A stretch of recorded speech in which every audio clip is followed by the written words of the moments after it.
Welcome to our Top 5 Wednesday. Our Top 5 Wednesday is Top 5 Non-Canon Ships. This was a lot of fun. Yeah, actually it really was. Wasn't too difficult, and we're like, yeah, no, that can work. Start out with a fairly easy one, and that is Song of Ice and Fire, Jamie and Brienne. I remember reading the book and I'm like, these two are so cute, they complete each other. Yeah, like right around the time where Jamie loses his hand and goes back for Brienne, and you just come to rely on each other so much, and I'm like, these two are perfect, they need to be together, please. It's been a long time since I've read the book, so I'm not sure if my memory is book memories or TV show memories, but either work. Next on the list is from the Diviner series. Now, at the time of filming this video, the Diviner series is not finished. So for all we know, this will actually be the canon ship. Who knows? Who knows? But at this time, it's not, and that is Jericho and Evie, and I just love Jericho with my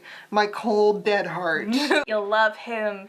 You just feel like so bad for him, and you think that Evie and him would be like the most perfect couple ever. Because he's like so super proper, a little broody, and she's just like this ray of sunshine that just like tears into his life, and they're so cute together, and I want them to be together forever. But she's currently kind of with Sam, and like I like Sam, and like they work together, but I think Jericho brings out what's best in her, and I think Evie and Sam are kind of destructive together. Yeah, just adorable together. They're going through a rough patch, but I think they can work it out and really just come together. Yeah. Next on the list is like my favorite ship ever, and when people ask me which characters do you ship, and I have two Funko Pops and they sit on my shelf and they're boyfriends, and the ship is called Super Bats and it's Superman and Batman. Do you know how many times these guys have broken up in the comics? So many times. I have a folder on my computer of Superman Batman breakups, like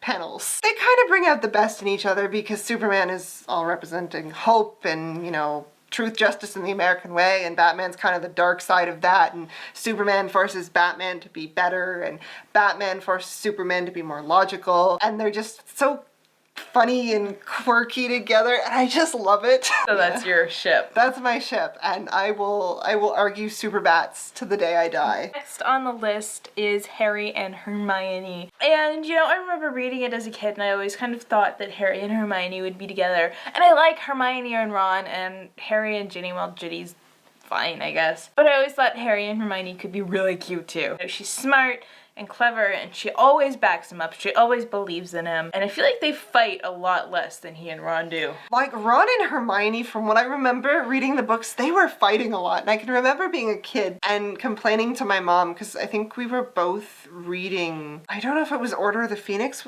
when they had a fight, and I was so mad because Ron and Hermione were fighting and I almost didn't want to finish the book, and my mom's like, don't worry, in a few chapters they'll stop fighting again. They obviously did, but they fought a lot. Yeah. But Harry and Hermione, they kind of always had each other's backs, and they always worked together, so I always thought it would be really cute to see them have a little bit of a romance going on. My other favorite ship! It is Cabal and Leonie. Yeah. Couldn't guess that from every other video she's ever written. I know, right? I think it's because, okay, so Cabal, he's trying to resurrect this girl whose name we do not know.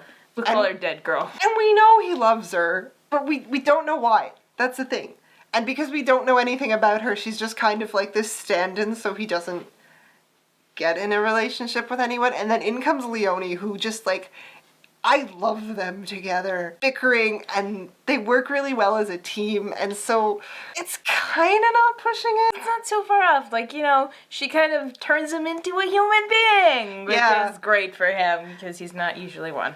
Like in the second book, when he has a moment where he's just like, oh, she's going back to the ship. Maybe I should stop her. Yeah. And then yes, he does go back and he does save her, and it's like, oh, I didn't come back for you. Yeah, right, Cabal. Yeah. You keep telling us that. I don't believe you. So they have this really subtle chemistry, and if you put them together, I think that you'd have sparks fly. Does it ever happen? Let's ask Mr. Houck.